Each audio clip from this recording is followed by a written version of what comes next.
स्वागत है आप सभी का वन शॉट में। आज हम लोग करने वाले हैं द मिडनाइट विजिटर।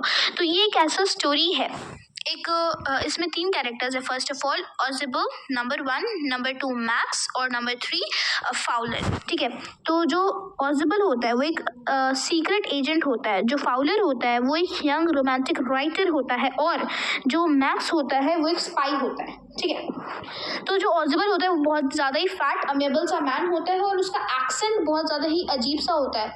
वो फ्रेंच और जर्मन तो बोलता है बट वो एक्चुअली होता है अमेरिका का, तो उसका अमेरिकन एक्सेंट वो भुला नहीं पाता है। ठीक है, वो छोड़ नहीं पाता है अपना अमेरिकन एक्सेंट को। वो रहता है, ऑजिबल जो है वो रहता है 6th टॉप फ्लोर का of a French hotel, 6th and top floor of a French hotel. ठीक है, तो वो और जो फाउलर होता है वो एक यंग रोमांटिक सा राइटर होता है। तो फाउलर और ऑजिबल एक बार फ्रेंच म्यूजिक हॉल में, मतलब फाउलर आ रही है बट उसको लगता है कि ये बहुत ज़्यादा ही एस्पेनेज डेंजर से डील कर रहा होगा, एक सीक्रेट एजेंट वाला, तो ऐसा ही खूबी होता है। But he did not fit, यानी कि ऑजिबल did not fit any description of a secret agent. ठीक है, और जो फाउलर ने आज तक जो भी पढ़ा था उन सब में से एक भी नहीं था ऑजिबल। ऑजिबल को एक कॉल आता है एक अपॉइंटमेंट बुक करने के लिए। वो एक फ्रेंच म्यूजिक हॉल में रहता है, एक डल इवनिंग बिताता है फाउलर और ऑजिबल एक साथ। ठीक है, तो ऑजिबल को ये सब पता होता है बट वो फाउलर को बोलता है ये सब, और वो फाउलर को ये भी बोलता है कि अब तुम्हें मैं ऐसा एक पेपर दिखाने वाला हूँ जिसके वजह से बहुत सारे मेन एंड वुमेन ने अपना लाइफ को डेंजर में डाला। ठीक है, तो उसके बाद क्या होता है कि वो लोग जैसे एक रूम में पहुँचते हैं, अपना दरवाज़ा बंद करके लाइट ऑन करते हैं, बूम, वो लोग को दिखता है मैक्स। ठीक है, मैक्स के हाथ में होती है एक पिस्टल, तो जिसको देख करके वो फाउलर तो डर जाता है बट ऑजिबल का कोई रिएक्शन नहीं होता। ऑजिबल जाकर के इस चेयर पे बैठता है और बोलता है, मैक्स, मैंने तुम्हें यहाँ पे उम्मीद नहीं किया था। ठीक है, पर तुम मेरे रूम में क्या कर रहे हो? मुझे लगा कि तुम बर्लिन में हो। ठीक है, तो मैक्स बोलता है कि मुझे वो रिपोर्ट चाहिए। वो रिपोर्ट तुम्हारे पास आने वाली थी कुछ मिसाइल से रिलेटेड, तो मुझे लगा कि वो तुम्हारे से ज़्यादा मेरे हाथ में अच्छी लगेगी। ठीक है, तो ऑजिबल जाकर के बैठ करके बात को एकदम आसानी से पलट देता है। वो बोलता है कि मैं तो इस बार जाऊंगा और जा करके इस मैनेजमेंट के साथ लड़ लूंगा, क्योंकि ये दूसरी बार है एक मंथ में कि मेरे रूम में कोई इस बालकनी से घुसा है।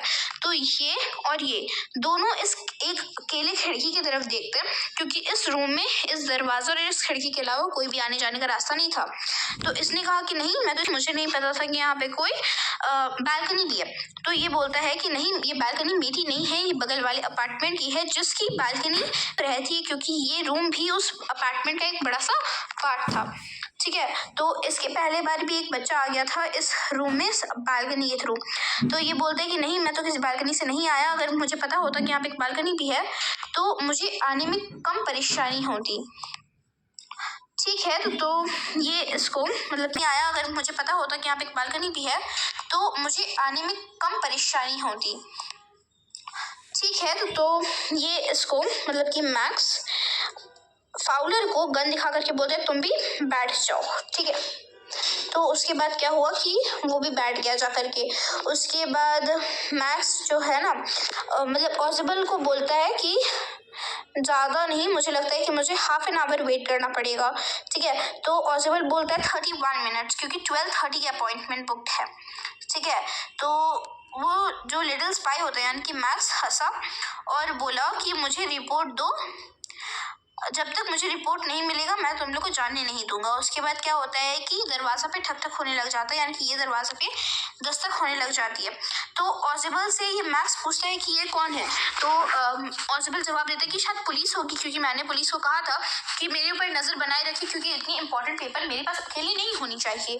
तो मैक्स क्या करता है, इस बालकनी की तरफ जाता है, मतलब इस विंडो की तरफ जाता है, तो अपनी दोनों पैर बाहर में निकालता है और अपनी हाथ छोड़ देता है, तो वो पूरा मतलब 6th फ्लोर से एकदम डायरेक्ट नीचे गिर जाता है।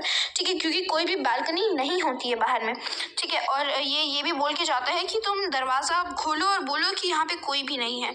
तो फिर ये फाउलर जाता है, दरवाज़ा खोलता है तो देखता है कि एक वेटर है, कोई पुलिस नहीं होता वहाँ पे, एक वेटर होता है एक वाइन का बॉटल लेकर के। तो फाउलर ऑजिबल को बोलता है कि ये क्या, तो वो उसको बोलता है कि ज़्यादा कोई नहीं, बस ये वेटर जिसका मैं इंतज़ार कर रहा था। तो वो उसको, उस वेटर का नाम होता है हेनरी, ठीक है। तो ना ही कोई पुलिस होता है और ना ही कोई बालकनी होता है, ये बस ऑजिबल की एक चाल होती है ताकि मैक्स यहाँ से चला जाए, इसको और वो रिपोर्ट को कोई भी नुकसान ना पहुँचे, ठीक है। यहीं तक था हमारा बहुत ब्यूटीफुल सा पोएम, मतलब ब्यूटीफुल सा स्टोरी जो कि लिखा था रॉबर्ट ऑर्थर ने, ठीक है। तो बस लाइक शेयर सब्सक्राइब कर दीजिएगा एंड बेल आइकन को प्रेस करना नहीं भूलिएगा। Stay tuned for next video.